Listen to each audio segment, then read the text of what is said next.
द्रव्यमान केंद्र और गुरुत्वाकर्षण केंद्र, ये दोनों शब्द कई मायनों में लगभग समान हैं और संक्षेप में इन्हें सीएम और सीजी कहा जाता है। द्रव्यमान केंद्र वह बिंदु है जहां पूरे द्रव्यमान को केंद्रित माना जा सकता है।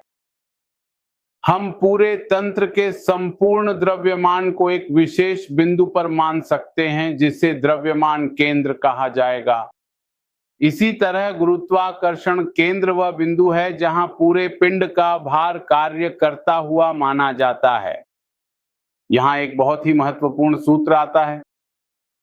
आपके तंत्र में द्रव्यमान m1 m2 हैं, वे स्थित हैं। स्थितियां x1 x2 का अर्थ है कि वे एक तंत्र बना रहे हैं और आप द्रव्यमान केंद्र का पता लगाना चाहते हैं। तो इसके लिए एक सूत्र है।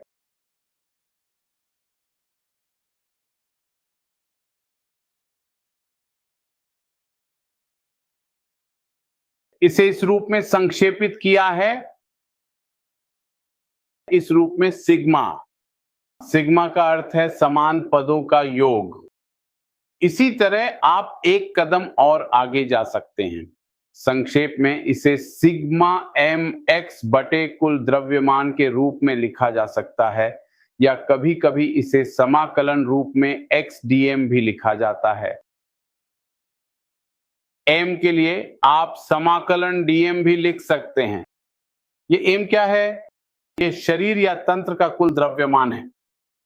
अगर हम यहां लिख रहे हैं तो आप देख सकते हैं कि हमने इन चीजों का सदिश रूप वेक्टर फॉर्म इस्तेमाल किया है। इसका मतलब है कि हमने यहां स्थिति सदिश पोजीशन वेक्टर चुना है। आप x निर्देशांक, y निर्देशांक, z निर्देशांक या x के स्थान पर स्थिति सदिश भी ले सकते हैं।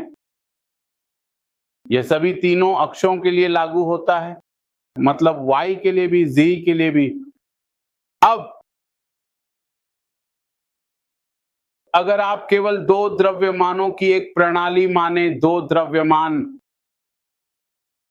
यह m1 है, m2 है, और वे एक दूरी पर हैं, मान लीजिए छोटी r, उनके बीच की दूरी छोटी r है, तो जाहिर है कि वे एक प्रणाली बना रहे हैं और आप द्रव्यमान केंद्र, सेंटर ऑफ मास का पता लगा सकते हैं।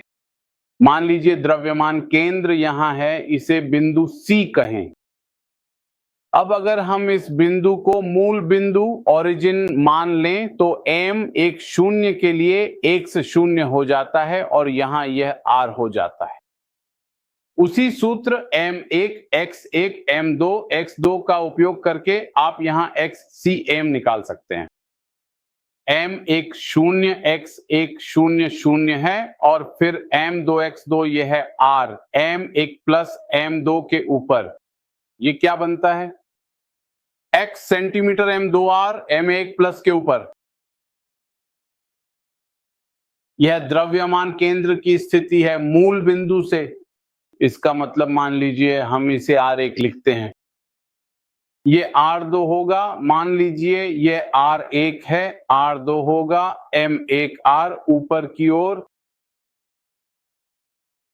देखिए दिलचस्प बात यह है अनुपात, ये है m2 m1 के ऊपर।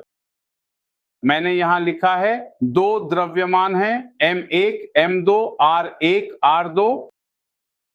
द्रव्यमान केंद्र उन दोनों को जोड़ने वाली रेखा पर ही स्थित होगा।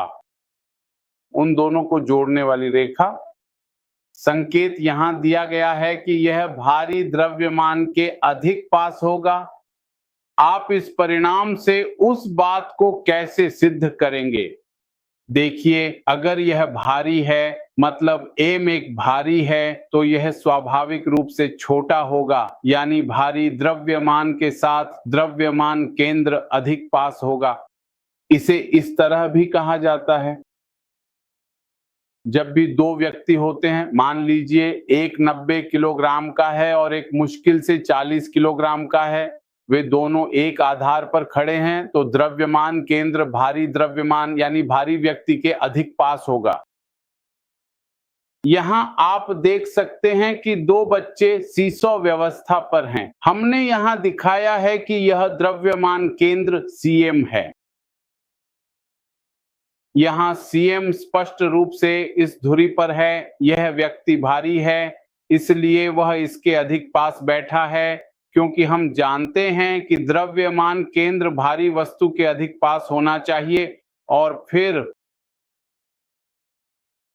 एक और बात यह है कि जब आपके पास कई द्रव्यमान एक साथ होते हैं तो उनका एक ही द्रव्यमान केंद्र सीएम होगा।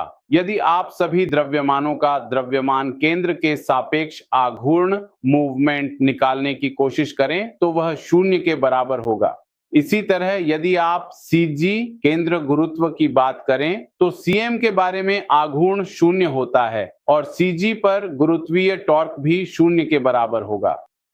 इसका मतलब है कि यदि आप सीजी पर सभी भारों का आघूर्ण निकालने की कोशिश करें तो उनका कुल योग शून्य के बराबर होगा। संक्षेप में कहें तो गुरुत्वीय टॉर्क शून्य के बराबर होगा। यहां हमने दो शब्दों का उपयोग किया है, द्रव्यमान केंद्र सीएम और गुरुत्व केंद्र सीजी। दोनों शब्द एक ही होते हैं यदि वस्तु का आकार छोटा हो।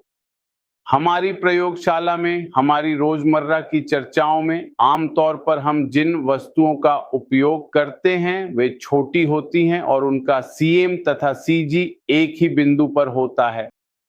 लेकिन यदि आप पहाड़ों जैसी बड़ी चीजों या अन्य बड़ी वस्तुओं की बात करें तो उनका सीएम और सीजी अलग अलग होंगे।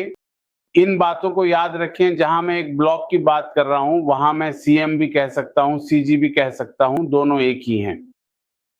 ये बिंदु वस्तु की सतह पर, उसके अंदर या यहां तक कि उसके बाहर भी हो सकते हैं। देखिए, अलग अलग वस्तुओं के लिए यहां सीएम दिखाया गया है। सीएम को हटाया जा सकता है केवल बाहरी बलों द्वारा। यह बहुत महत्वपूर्ण बात है। सीएम की एक बहुत महत्वपूर्ण विशेषता है कि सीएम को परेशान करने, विस्थापित करने या स्थानांतरित करने के लिए हमेशा बाहरी बल की आवश्यकता होती है। आंतरिक बल कभी भी सीएम को परेशान नहीं कर सकते। मैं आपको एक उदाहरण बताता हूं, यह यहां भी दिया गया है। मान लीजिए कोई व्यक्ति नाव पर खड़ा है और देखिए यह नाव है और मैं यहां खड़ा हूं। अब अगर मैं इस दिशा में चलता हूं तो नाव पीछे की ओर जाएगी और सीएम वहीं रहेगा जहां था, क्योंकि नाव और मैं दोनों मिलकर एक प्रणाली बना रहे हैं। हम एक दूसरे पर जो बल लगा रहे हैं वह आंतरिक बल के बराबर है। यहां कोई बाहरी बल नहीं है, इसलिए सीएम अपनी स्थिति बनाए रखने के लिए नहीं हिलेगा। जब मैं आगे बढ़ता हूं तो नाव खुद ही पीछे चली जाती है।